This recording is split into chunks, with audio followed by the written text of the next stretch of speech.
और जो ये कौरव रूपी सेना है ये भारतीय जनता पार्टी की, मैं कह रहा हूं उन महिलाओं का जमीर जिंदा नहीं है जो इतना बड़ा बड़ा जमसा भारतीय जनता पार्टी का महिला नेत्री अंकिता भंडारी को तुम न्याय नहीं दिया। लानत है तुमको। ऐसे एक चिट्ठी देके आ रहा हूं कि अंकिता को इसकी सीबीआई जांच की मांग कराओ। तो तुम्हारे बच्चे कल को कहेंगे कि मां तो बड़ी नेता बनती थी, अंकिता भंडारी के लिए तो तू नहीं बोल पाई। पूरा उत्तराखंड की तो दुर्गति हो गई। आप अंकिता भंडारी कान से देख ले, सारी चीजें देख ले। ना हत्यारे पकड़े जा रहे हैं, ना साजिशें खुल रही हैं, कुछ नहीं हो रहा है। सत्ता तानाशाह है। लोग नियम कायदे से सफेद चावल शासन पे भी तो काम करने चाहिए। नहीं अब वो चावल दे नहीं रहे शासन पे। वो उनकी 3 पीढ़ियों का तारण नहीं होगा। देखिए शांति रखनी चाहिए। 3 पीढ़ियों को जवाब देना पड़ेगा। देखो देवता है तो देवता ऐसे ही एकदम से नहीं बरसते हैं, राक्षस बरसते हैं। देवता तो पूरा देखते हैं विधि विधान, किसने गलती करी, कहाँ करी, उसमें छटाई आती, चावल के दाने मारे जाते हैं। देवता बरसेगा तब तक तो उत्तराखंड का सर्वनाश हो जाएगा। नहीं लग रहा है आपको? आज आंदोलन मेरे रुपेश भाई जैसे पत्रकार हैं, हरीश पर जैसे राज्य आंदोलनकारी तमाम है जो अभी इस उत्तराखंड के लिए चिंता कर रहे हैं। नहीं तो मुझे नैनीताल से भीमताल से यहाँ आने की जरूरत नहीं पड़ती। तो आपको भी, आप यहाँ से शक्ति फार्म जाते हो लोगों की लड़ाई लड़ने। अभी भरोसा रखिए, दिन को दिन रात को रात कर रहे हैं। रामराज की स्थापना होगी।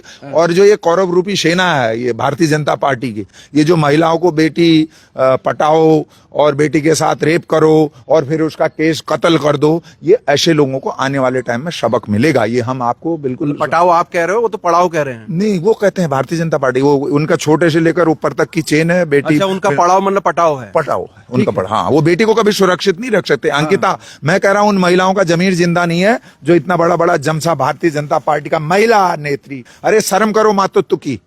अंकिता भंडारी को तुम न्याय नहीं दिया। लानत है तुमको। ऐसे तुमने पहाड़ का पानी नहीं पिया। पहाड़ के लोग ऐसे नहीं हो सकते हैं। जिसके अंदर जिसका खून नहीं खोले वो पहाड़ ही नहीं हो सकता। अंकिता, क्या ये पहाड़ के स्वाभिमान का सवाल है? ये भारतीय जनता पार्टी कांग्रेस का सवाल नहीं है। ये उत्तराखंडियत का सवाल है। ये उत्तराखंड के स्वाभिमान का सवाल है। कांग्रेस की साजिश है सारी, सब कांग्रेस का कांग्रेस की साजिश है। वो राठौर किसका एमएलए है? भारतीय जनता पार्टी का। वो जो नेत्री है वो किसकी नेत्री है? वो गौड़ जो है जिला पंचायत, वो किसकी? भारतीय जनता पार्टी। वो ऑडियो किसने लीक किया? भारतीय जनता पार्टी की। हमने तो नहीं किया। मैंने माननीय न्यायालय में, आपको गाड़ी में दिखाता हूँ, माननीय न्यायालय में आज ये चिट्ठी देने जा रहा हूं मैं कि इसकी सीबीआई जांच कराओ। आपको वो एक नई खबर दूंगा मैं। आज जा रहा हूं नैनीताल में, शाम को कैंडल मार्च है अंकिता भंडारी के लिए। तो माननीय न्यायालय रजिस्ट्रार जनरल को एक चिट्ठी देके आ रहा हूं कि अंकिता को इसकी सीबीआई जांच की मांग कराओ। तो भारतीय जनता पार्टी की जितनी भी महिलाएं हैं, मैं उनसे कहना चाहता हूं, बहन, अगर तुम्हारे अंदर थोड़ा भी उत्तराखंड का पानी तुमने बह के कंदराओं से आगे अगर तराई तुमने बरेली तक, ये तो पूरे वहां गोरखपुर हमारे प्रयागराज तक जाता है, कहीं भी थोड़ा भी उसकी बूंद भी तुम्हारे गले में पड़ी है ना, तो थोड़ी भी शर्म कर लो और इसकी अंकिता को न्याय दिलाने के लिए आगे उठो। और नहीं उठोगे तो तुम्हारे बच्चे कल को कहेंगे कि माँ तो बड़ी नेता बनती थी, अंकिता भंडारी के लिए तो तू नहीं बोल पाई।